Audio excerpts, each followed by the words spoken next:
FYI program. We have Shawn Hickey in with us. We're going to be talking about Speak Out Against Suicide. Shawn, you've been with this group for like about 6 years, you were telling me? I'm in my 6th year, yes. And you said the reason is just something you wanted to do. Yes, giving back and helping people is something that I've always been passionate about.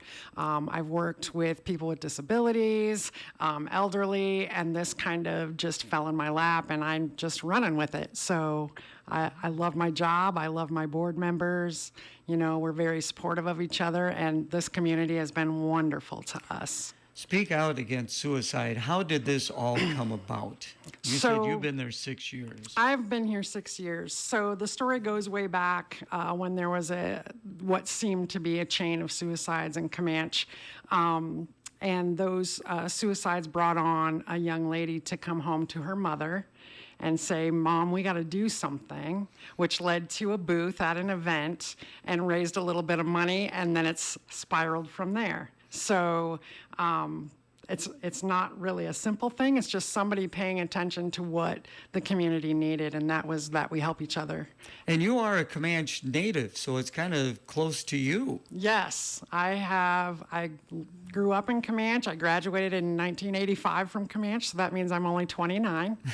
So Comanche is a very tight-knit community, but Clinton County is amazing. And so to be able to really collaborate with those folks in Clinton and Comanche, and I do 9 different counties in eastern Iowa and western Illinois if I'm needed. So, I mean, we spread out as much as we can. So I would imagine you get the opportunity then to speak to various groups, schools certainly. So talk about that. Yes, I do presentations just for people to know that what we do at Speak Out, and then I also do what's called QPR training, question, persuade, and refer training, which is teaching you how to look for signs, knowing how to ask the hard question, and if you cannot do that, which a lot of people can't ask that question, then who can? So who do we reach out that can? And then also providing those resources.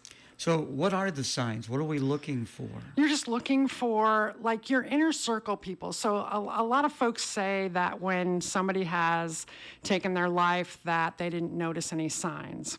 Well, what I've found just through the last 5.5 years almost, that they don't always show the people that are closest to them. You know, there are always probably some signs, but they're going to show those people that maybe not in their immediate circle, but maybe the next circle out, or even the next circle out, or even today, like if I'm walking through a grocery store or I'm shopping or doing something, I will notice people. Are they looking down? Are they, maybe looking like they need somebody to just say hello? And just doing that, you could save somebody's life. So you find yourself doing that now when you're out in the public? Oh, yes, always. I'm always looking for signs and looking for people, that may just need somebody to lift their spirits for the day. Is there continuing education for you? Are there seminars, webinars that you... So I go to a suicide summit every year. That's usually held in Ames. I go to that every year. I do mental health first aid, youth mental health first aid, assist training, which is applied suicide. It's a whole long name, but I do that, and then as well as I have RAP training, which is Wellness Recovery Action Planning. Speak Out, we tie in with all kinds of agencies. So we are always collaborating with Area Substance Abuse Council, Clinton Substance Abuse Council. We do all of the schools, Comanche DeWitt Coalition, Jackson County Coalition. We go over to Morrison and help them. They're wanting to start some things over there. I mean, wherever we're needed and wherever I can get in front of people, that's what I do. We've done all the organizations, clubs, businesses, if they want training or if they just want to know what we can help somebody with. We're just that unique piece that is between somebody needing help and the therapies that they're needed. So that in between, hey, I just need somebody to talk to. Maybe I don't need therapy right now. I just need to get something off my chest, or I need to talk about something in a private setting or a safe setting. Again, visiting with Shawn Hickey of Speak Out Against Suicide. You talked at the beginning how this came about, a young lady in Comanche. Mm-hmm. Is age, it seemed like there was young people there in Comanche, but Is it always age? Unfortunately, suicide doesn't discriminate by age for any means. You know, we have it's a wide variety. It's a wide variety. We never know. You know, there for a while that was all you know, the working age people. You know, just getting out into the workforce and having that pressure. So, how I explain things is our whole life is a row of transitions. You transition from being born to being a toddler, to being a kindergartner, to being a middle schooler, to being a high schooler, to being workforce or college. So our whole lives are transitions, and we know transitions are not always easy. Even the ones that should be easy, for some people are not easy. Mm-hmm. So just, you know, working your life around those transitions and getting the proper help that you need or the support that you need from your family or friends or a therapist. I would imagine, you know, you visit with people. I would think listening is probably more important than speaking to them. Yes, and that's what I say. I know I talk a lot and I could talk all day long, but when somebody is in my office, like I will have somebody, you know, coming in my office today, I want to hear what they have to say. I want to validate their feelings. You know, it's okay to feel not okay. So, how do people reach out to you? Is it by referral, or how does that come about? People find me on Facebook. They find me through other people. We have a Speak Out Facebook page that people can message.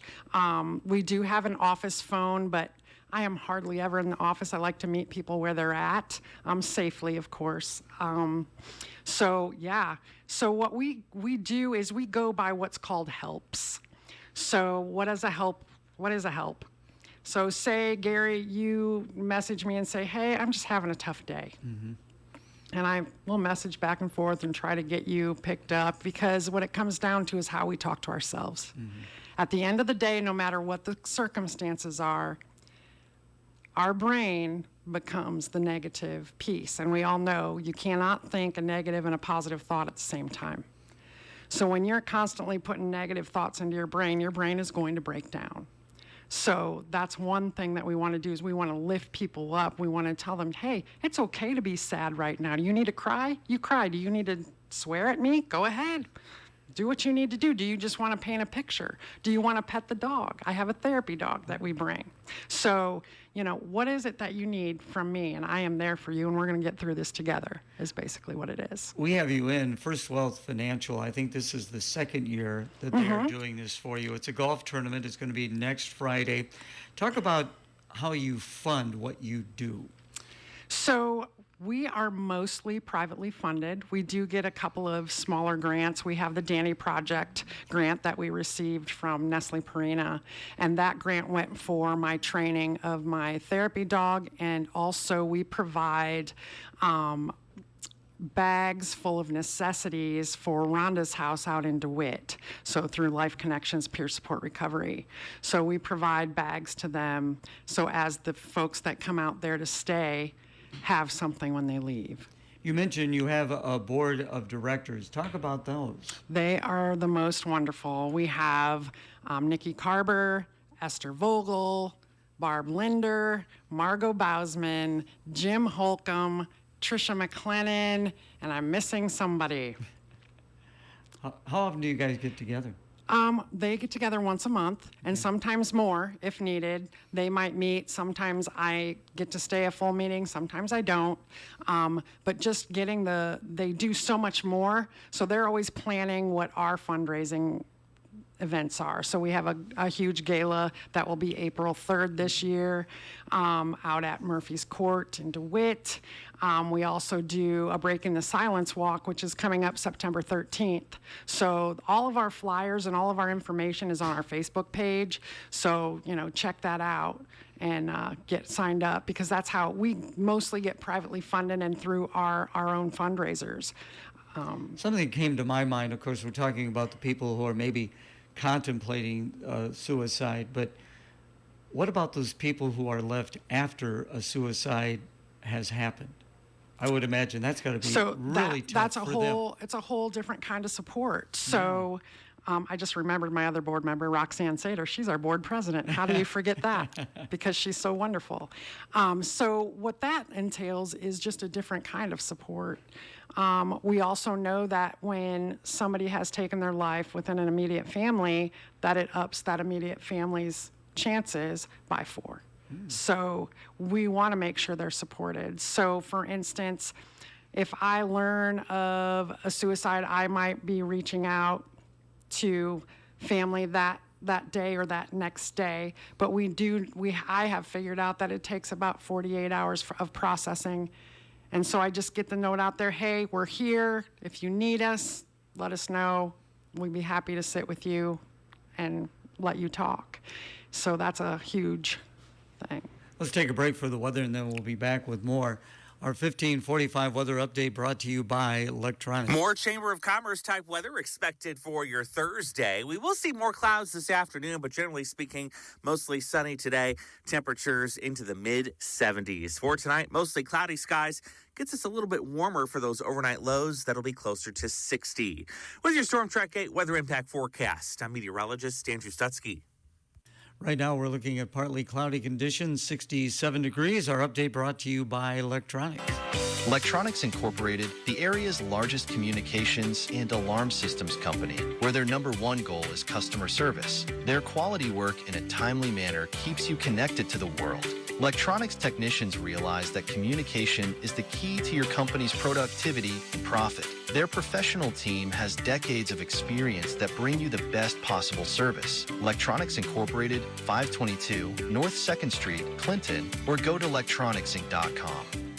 Well, on today's FYI, we're visiting with Shawn Hickey of Speak Out Against Suicide, and we're going to kind of wrap things up with her. You've got, of course, the golf tournament coming up next Friday. It's going to be out of Valley Oaks? It's going to be out of Valley Oaks. Okay. I think registration's at 11 and then tee off at noon. And you got it filled up, so that It is is full. outstanding. We are so blessed. So that's got to raise quite a bit of money for you, I would imagine. Oh, yes. Yes.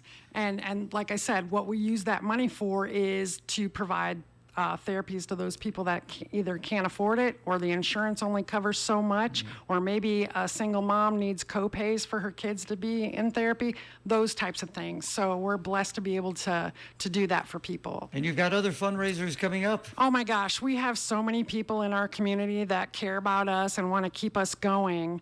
I'm just going to highlight a couple of them. On August 29th, we have the Ride for Suicide that is hosted by Bonnie's here in Clinton. They do a fabulous job. It is a wonderful time if you've never been on one of those rides. It's so much fun. It's Jeeps and motorcycles, but however, they're never going to turn anyone away that wants to join. So they also will have that flyer on our Facebook page for you to find. We also, September 12th, the wonderful Meredith Miller hosts a trivia event over at Manny's in Fulton in honor of Joby House. And so that one is a huge one. I don't know what the topic's going to be yet, but they always have a great time. As I said before, September 13th is our own Breaking the Silence Walk. We'll have resource tables. It'll be held at the Comanche Bowling Alley. So if you need food, whatever, we've got it. We'll take care of you. Then on September 19th, we have 2 rides going on. One is a poker run and one is a ride, one at Casey's Bar in Moline and the other at Rawhide Saloon in Chadwick. So those are going to be some fun ones. And then also, this is cool, on August 22nd, the Pink Ladies are having a dart tournament at Ray's Time Out, and they are funding some different other organizations besides us. So that's huge. Just wanted to get that out there and just thank everyone, because we couldn't do what we do without them. It is amazing what you do because it's got to be such a difficult subject sometimes to broach. Oh yeah. It's not easy every day, but when you know that you've helped someone, then we just need to keep them safe till tomorrow. That is good. So if people would like to find out more information, if they can possibly help out in some ways, how can they do that? They can jump on our Facebook page, Speak Out Against Suicide Facebook page. They can email us at speakoutcomanche@gmail.com, or they can jump on our website, speakoutiowa.org. Hey, thanks so much for coming in. All right. Thank you. Coming up on the next John Tesh Radio Show, we've got all your favorite music plus intelligence for your life. It's the information you crave to keep your brain operating at maximum power. Tips, statistics, and fun facts that'll give you a good dose of mental exercise. It's all on the John Tesh Radio Show. Weekdays 10 a.m. to 3 p.m. on KROS AM 1340 and 105.9 FM in Clinton, Iowa. Brought to you in part by Downtown Auto Clinic, Clinton Lawn and